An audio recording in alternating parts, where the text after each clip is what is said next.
शोभापुर गाँव में बांध निर्माण डूब माया थी 42 गाँव। शासन प्रशासन से कथन गोहर हमर जन्म भूमि ला बचा देवहु, हमर जन्म भूमि ला बचा देवना, हमर जन्म भूमि ला बचा देवहु, हमर जन्म भूमि ला बचा देवना, हमर जन्म भूमि ला बचा देवहु, हमर जन्म भूमि ला बचा देवना। शोभापुर गाँव में बांध निर्माण डूब माया थी 42 गाँव। शासन प्रशासन से कथन गोहर हमर जन्म भूमि ला बचा देवना, हमर जन्म भूमि ला बचा देवहु।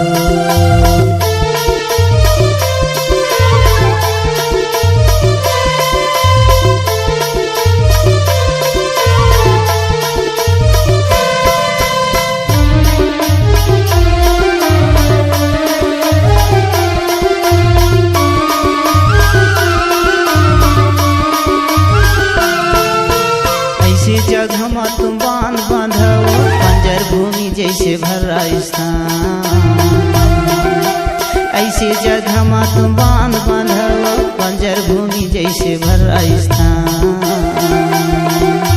हमर गाँव है मोटो कन्हा जहाँ उपजा थे भैया बारो मासी धान। हमर गाँव है मोटो कन्हा जहाँ उपजा थे भैया बारो मासी धान। जन्म भूमि है सबसे प्यारा भारत देश हमारा, हमर जन्म भूमि ला बचा देवहु, हमर जन्म भूमि ला बचा देवहु। शोभापुर गाँव में बांध निर्माण डूब माया थी 42 गाँव। शासन प्रशासन से कथन गोहर हमर जन्म भूमि ला बचा देवहु, हमर जन्म भूमि ला बचा देवना।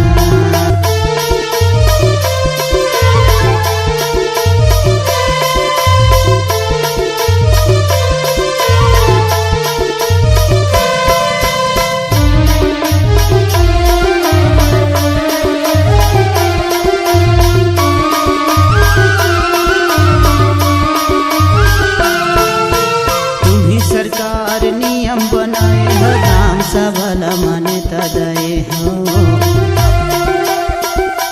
तुम्हें सरकार नियम बनाए हो ग्राम सभा मान्यता दे हो।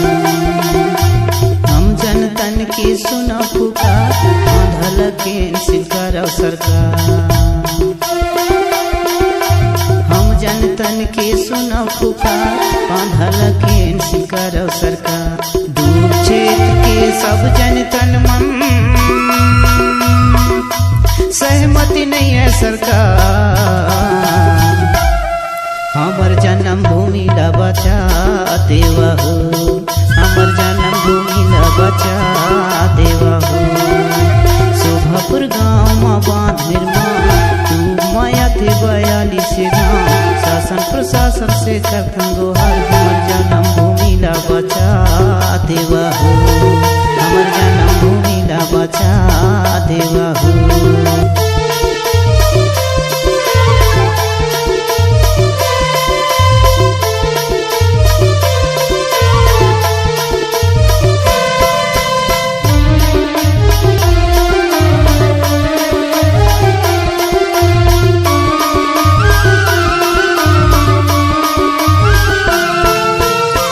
जनतन की यही कहना है यहाँ जीना अरे हमर नहीं,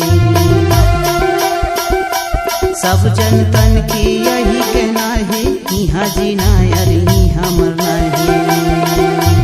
अपन जन्म भूमि छोड़न नहीं शोभापुर बांध बांधे नहीं,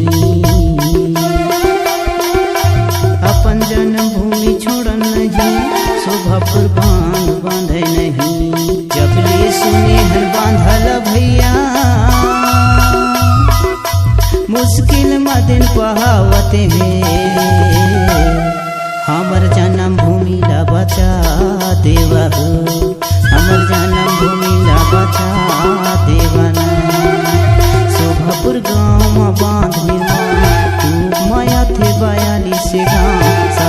प्रशासन से कथन गोहर हमर जन्म भूमि ला बचा देवा हो, हमर जन्म भूमि ला बचा देवना।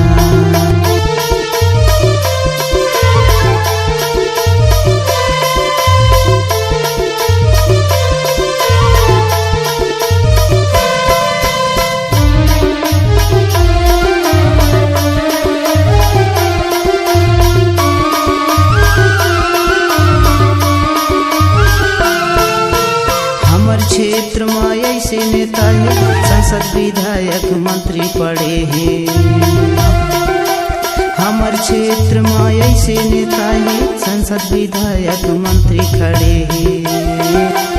अपन क्षेत्र लाडू में देखे दिल्ली में जाके घर बने हैं। अपन क्षेत्र लाडू में देखे दिल्ली में जाके घर बने हैं। वोट के टाइम में दौड़ के आई, हाथ जोड़ाई में फुर्सत न पाही। हमर जन्म भूमि ला बचा देवा हो, हमर जन्म भूमि ला बचा देवना। शोभापुर गाँव में बांध निर्माण माया थे 42 गाँव, शासन प्रशासन से कथन गोहर